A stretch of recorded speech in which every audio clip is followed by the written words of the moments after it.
This video is all about the Sony a7R5. It's going to have an improved buffer, but is it going to be good enough for you? Details coming up, but first, I encourage you to subscribe and choose all notifications so you're kept informed on the latest camera gear, news, and rumors. Sony Alpha Rumors dropped more specs this morning on the Sony a7R5, a camera that's expected to be announced in 3 days on October the 26th at 10 a.m. Toronto and New York time, 3 p.m. London time. The a7R5 has an improved buffer capable of 88 uncompressed RAW shots. However, there is one caveat. The camera, the a7R5, must be filled with 2 CFexpress Type A cards. If not, well, you're not going to be able to get that 88 uncompressed RAW shots. Okay, so there's some good news here and there's some bad news. The good news is Sony's obviously improved the a7R5 over the A4. More uncompressed RAW shots, 88, with 2 CFexpress Type A card slots. But that begs the question. How many uncompressed RAW shots would we get if Sony had have decided to make the body just a little bit bigger and populated it with 2 CFexpress Type B card slots? Just like Canon refusing to remove the 30-minute record limit, Sony refuses to give us CFexpress Type B card slots. There's a good reason for CFexpress Type B card slots. I wish I had one with me here right now, but they're not all that much bigger than CFexpress Type A card slots. But they're twice as fast, and their storage capacities are considerably more. Currently on the market, you can purchase 1, 2, and even 4 terabyte CFexpress cards with minimum sustained write speeds up to, are you ready for this? This is validated. This is triple validated from confirmed sources. 1.48 gigabytes per second, not bits. CFexpress Type B cards are very fast, and for a professional level camera costing around $4,000 like the Sony a7R5, isn't that what we really want?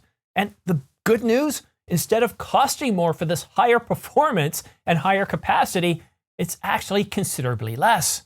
A 1 terabyte CFexpress card with a minimum sustained write speed of 1.3 gigabytes per second costs $479. $479 for a higher capacity.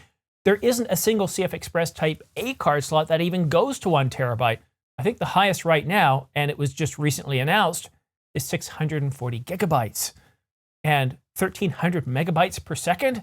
That's not even the fastest. Like I said, they go up to 1,480 megabytes per second, or basically 1.5 gigabytes.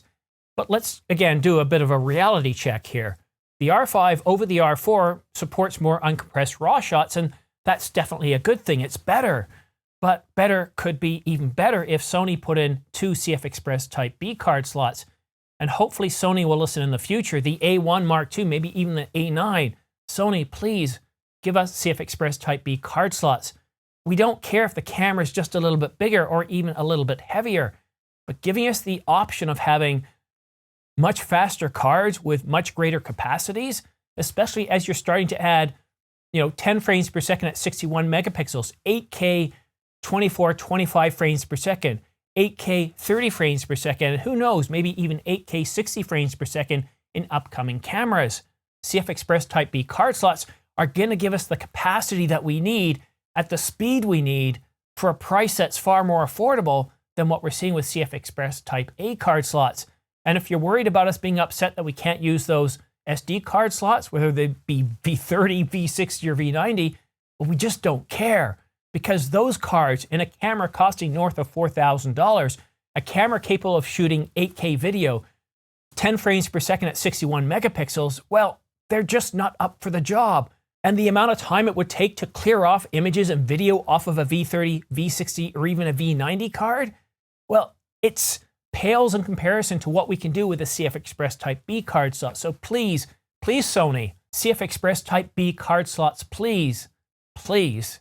But the good news is, eventually, innovation and progress in technology is going to force Sony to give us a CFexpress Type B card slot.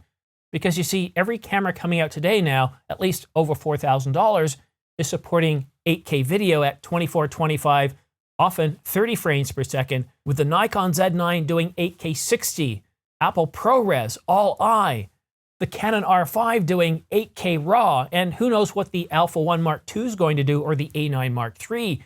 As we increase in more megapixels and resolutions on these cameras, let's use the Nikon Z9 as an example. Shooting 20 frames per second, lossless RAW, requires 1.2 gigabytes per second. 1.2 gigabytes per second. CFexpress Type A card slots can't do that.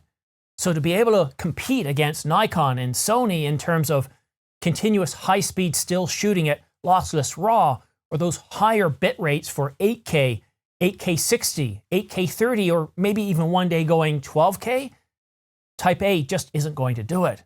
I really wish the Sony a7R V did have CFexpress Type B card slots. But for now, at least we get dual CFexpress Type A card slots. And if you want to stay up to date on the latest camera news and rumors, go ahead and click that subscribe button, followed by clicking on all notifications. By choosing all notifications, as soon as I publish a new video like this one here, you'll get notified by YouTube so you can stay up to date on the latest camera news and rumors. So that way you don't have to spend all your time on a busy day scanning all Twitter feeds, RSS feeds, any other feeds you can imagine, websites, YouTube channels, all the major camera news, all here on this one channel. All you have to do is subscribe and choose all notifications. But that's it for now. Thank you so much for tuning in. We'll see you again soon.